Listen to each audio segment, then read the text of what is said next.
This is an analysis from Alpha Business Media.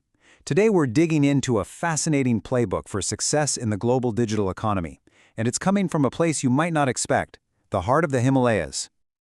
Let's start with a number that frankly is pretty staggering, $515 million. Now, you might think tourism, maybe textiles, but no. This is the value of Nepal's IT service exports. We're looking at a new kind of digital gold rush, one that's powered entirely by code and creativity. And this isn't some slow, gradual trend. We're talking about a 64.2% surge in just a single year. That's not just growth, it's an economic explosion that's fundamentally reshaping opportunities across the entire country. So, who's behind this incredible momentum? Well, it's overwhelmingly a new generation. Look at this. Over 83% of these digital professionals are under the age of 30. It's a powerful signal of where the nation's talent and, more importantly, its ambition are focused. So here's how we're going to break down this strategy. First, we'll look at the scale of this digital gold rush. Then, we'll explore a fascinating paradox that's fueling it. After that, we'll get into the tactical playbook, mastering platforms, building a brand, and finally turning local obstacles into global opportunities. All right, let's dive into part one, Nepal's digital gold rush. It's important to grasp the true scale and impact of what's happening here. You know, this isn't just a niche industry or a minor trend. It has become a serious economic force.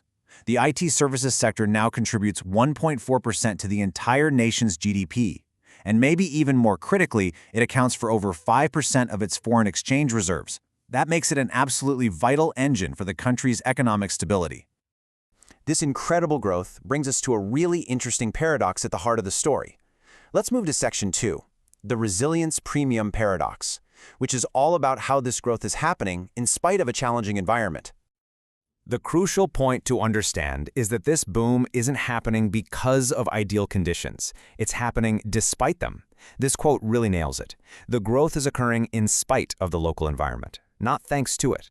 And this very difficulty actually forges a unique competitive advantage for those who make it.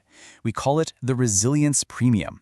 Think about it. Professionals who have to navigate these structural obstacles become incredibly resourceful, adaptable, and self-motivated. This isn't a liability, it's a hidden strength, and it's a powerful selling point in the global marketplace. Okay, so how exactly are these freelancers succeeding? Well, it starts with a very deliberate playbook for online work. So for section 3, let's look at mastering global platforms. Success here really depends on matching your strategy to the platform. You can't treat them all the same. On a platform like Upwork, for example, the consultant approach is what wins. That's for bigger, long-term, complex projects. But on Fiverr, it's all about the product approach, selling specialized, pre-packaged services that are easy to buy. Now, as any freelancer knows, income can be unpredictable, so relying on just one platform is a huge risk. The key is strategic diversification. The smart move is to use a platform like Fiverr for a steady, reliable cash flow and to quickly build up those crucial 5-star reviews. At the same time, you're on Upwork hunting for those larger, higher-paying contracts. This isn't just a strategy for growth, it's essential for managing risk. But platforms are just the start. Real long-term stability comes from building a reputation that does the work for you.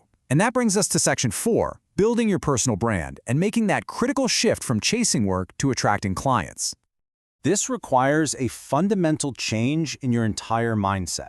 You have to move away from an outbound strategy where you're constantly applying for jobs and sending proposals to an inbound system where the best clients find you and come directly to you. So how do you build that inbound system? It's powered by something we can call the content contract flywheel. And it's a really simple but powerful loop. Step 1. You consistently post valuable content that proves your expertise. Step 2. That content builds your authority and attracts an audience. Step 3. That audience sees more of your work over time, which builds deep trust. And finally, Step 4. When someone in that audience has a need, they don't post a job opening. They approach you directly. Finally, let's look at how these freelancers are turning specific local disadvantages into strategic advantages. This is section 5, from obstacles to opportunities, finding actionable solutions for real-world challenges. One of the biggest hurdles, not just in Nepal, but in many places, is the payment system. Getting paid can be a real puzzle. But the key thing to know is that this is an entirely solvable problem.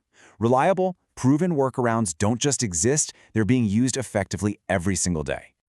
There are several really effective solutions out there. Payoneer is a go-to option, and it's supported by pretty much all the major platforms. Wise is another excellent choice, especially for direct payments from clients. But take a look at Upwork's direct-to-local bank option. That 99-cent fee makes it a highly cost-effective tool that, honestly, many people overlook.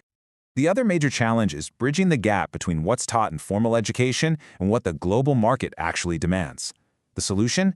Continuous, relentless self-education on platforms like Coursera and Udemy. Because in this market, a killer portfolio filled with real projects and true mastery of in-demand skills, like AI or the MERN stack, is worth far more than a traditional diploma.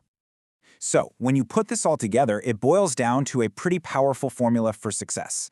It's platform mastery, plus a strong personal brand, and then you multiply that by the ingenuity it takes to solve local problems.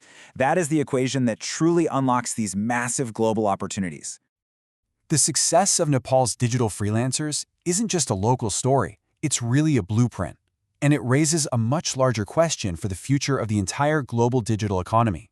If this level of success is possible from Kathmandu, where else in the world is the next global talent hub hiding in plain sight?